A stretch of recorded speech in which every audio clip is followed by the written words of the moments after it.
Hey everyone, it's Sandra Vale here at Homesteading Ways, and today I decided to make up some hamburger and dumpling soup. Now I tend to make this whenever I have extra hamburger, and last night Paul and I had hamburgers on toast for supper. We both like that when we want something quick. But I ended up with a good amount of leftover ground beef and onions and some other stuff. Now normally I don't cook a lot with red onions, but I like sliced raw onions on a hamburger, and so I ended up with some extras, so they got put in the pot. So that's how you're going to start it off. You're going to take your ground beef, however much you have, and you're going to brown it with some onions. This is about a half a cup right here. Put however many you want, but remember, onions are really good for you, and they'll help to keep you from getting sick. So just brown it up. I don't drain it. There's a little bit of grease in there. I'm not too worried about that. I think it helps you out a little bit in the winter months anyhow by keeping you warm. But if the grease is bad for you, go ahead and drain it. The next thing I'm going to put in here is chopped garlic. Fresh garlic's great, but if you don't have any, go ahead and use some granulated or garlic powder, and just use however much you like. You know, some people like it a lot and they'll put a tablespoon, whereas other people are only going to put like maybe half a teaspoon of garlic powder. It's just up to you and your taste buds. Just make sure you crumble up this hamburger as you go along. I don't like really big chunks in there. Okay, the next thing I'm going to do here is I'm adding 2 quarts of beef broth. This is actually beef bone broth that I made. So I think it'll add some great flavor to it, along with some wonderful minerals. Now if you don't have any broth, that's okay. Go ahead and use water, and just use some bouillon, however much you need. I turn the heat up a little bit here just to get that going.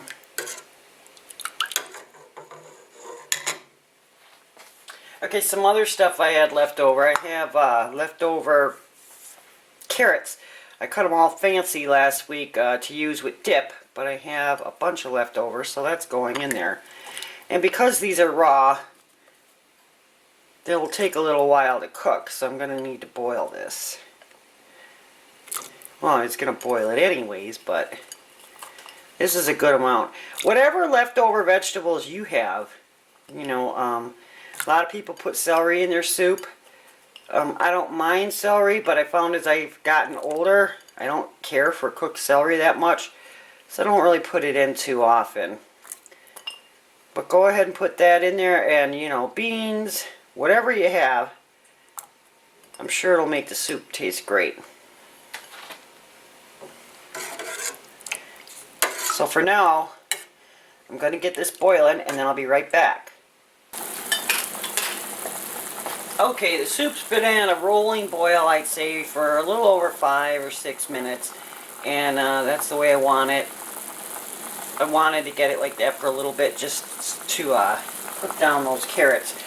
And now I'm going to add just a couple shakes of this Cajun seasoning I like. Not too much, I don't want it really hot, but I want to give it some extra flavor. You can add whatever seasonings you like to it. And then I have some dried peas. I like to dehydrate a bunch of vegetables. I'm going to throw those in there. Peas are good for fiber and starch. Just a few handfuls, good enough. And then I have another jar here, just to empty, like towards the bottom of these. These were red peppers, and I just wanted to empty the jar, use them up. I'm just going to mix that in there. For the dehydrated vegetables, it helps to have the water or the broth boiling to get them fully reconstituted. In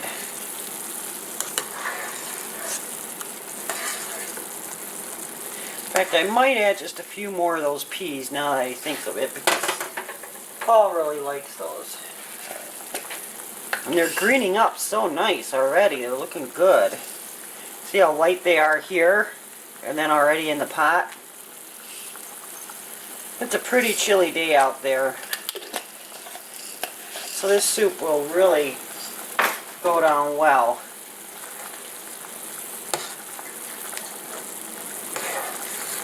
I'm going to turn this down just a little bit so it's not a rolling boil. I want it to simmer, and that'll be better.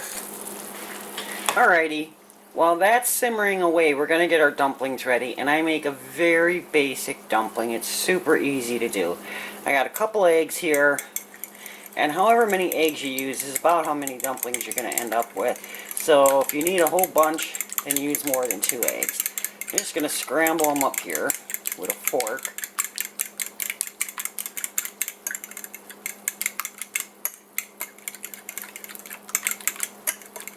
Then I like to add a little salt, a couple shakes. Then I'm going to start adding my flour. Now I don't really measure it, I just kind of figure it. Yowzer, that's a good amount right there. I'm going to add some parsley flakes. You know, I like to grow parsley in the summer, and then I dry it. And, you know, always keep these old shaker things, even your smaller spice ones, because you can use them for whatever herbs you grow. Maybe just a little bit more. I like the color it gives to the dumplings. And then I'm going to add some pepper because I like pepper. Pepper's also really good for you in that it helps you to absorb the nutrients from your food. So always try to add pepper if you can to your meals. So anyways, then you're just going to start stirring this around, incorporating the flour into the egg. And you're probably going to add more flour as you go.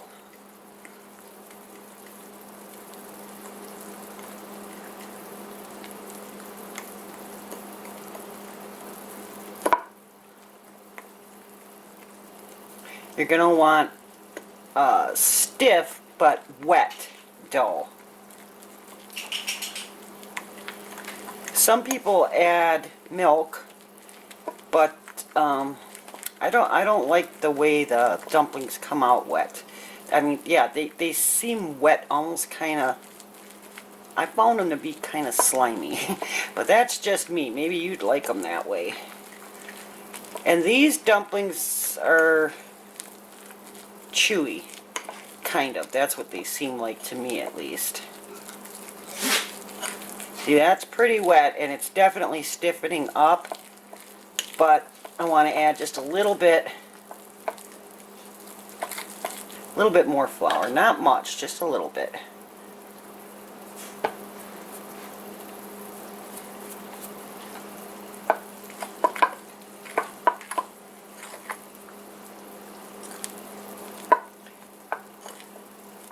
Very stiff now, getting there, but it's still wet.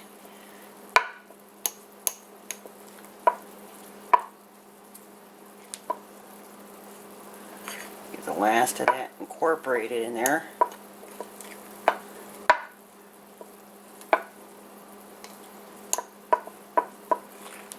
And it's ready. Let's get it into the soup. Alrighty, the soup's been simmering for a little while here, and we got our dumpling dough ready, so let's go. You need it to be boiling, because this is what you're going to do. You put that under there, just that little bit, and the boiling broth will get it off your fork,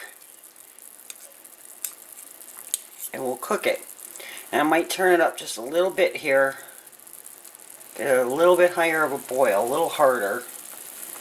And you're just going to take small amounts like this, unless you want really big dumplings. then go ahead and do that. And these take a very short amount of time to cook. I'd say probably no longer than 2 minutes.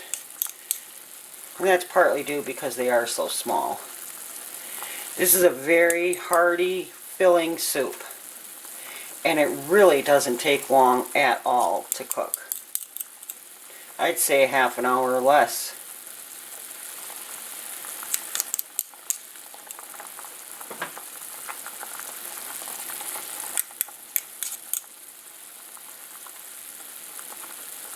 And you really get a good amount of dumplings out of using just the 2 eggs. And if you don't have eggs or flour on hand, if you have some noodles, go ahead and put those in. That'd be good too.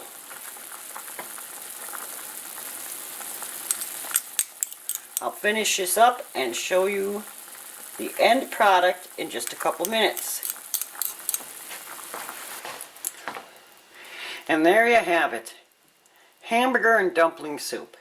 It looks great, it smells great, and I'm sure it's going to taste great too. It's colorful and it's just got a whole lot of good stuff in there to fill you up, keep you warm on a cold winter's day or a fall night. So go ahead and make it yourself. I'm sure you won't be disappointed. It's a really terrific, easy soup to do. Thanks for watching the video. I really appreciate it. And if you'd comment and subscribe, that would be great. It was nice talking to you. And you take care.